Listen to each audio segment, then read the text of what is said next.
Hi అండి, అందరికీ తొలి ఏకాదశి శుభాకాంక్షలు. నేనైతే పాత పద్ధతిలో మనకి పేలపిండి ఎలా చేసేవాళ్ళో చూపిస్తున్నాను. ఇదైతే మా అత్తగారు చేశారండి. చాలా టేస్ట్ అయితే ఉంది.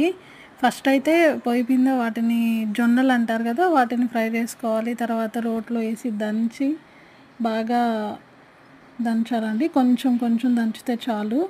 మొత్తం తీసి పెట్టుకొని మళ్ళీ దీన్ని తిరగతో తిప్పాలండి. మనమైతే చేయలేము, వాళ్ళు పెద్దవాళ్ళు కాబట్టి చేస్తున్నారు. సో టేస్ట్ అయితే చాలా బాగుంటుంది. ఇలా తిప్పిన తర్వాత మళ్ళీ ఈ ప్రాసెస్ నాకు తెలిసి చాలామంది చెయ్యరు ఇప్పట్లో. అప్పట్లో అయితే మొత్తం ఇదే యూజ్ చేసేవాళ్ళంట. ఒకసారి చూడండి, మళ్ళీ బెల్లం వేసి మళ్ళీ దంచాలి. మనమైతే చేయగలమండి, నో ఛాన్స్ అసలు. చాలా టేస్ట్ ఉంది. సో ఇలా అయితే దంచిన తర్వాత మనం బౌల్లో తీసుకొని తినేసేయడమే, స్పూన్ వేసుకొని. మరి ఆ స్పూన్తో అయితే తినలేదులేండి, మీరు భయపడకండి. చాలా టేస్ట్ ఉంది. Thank you for watching.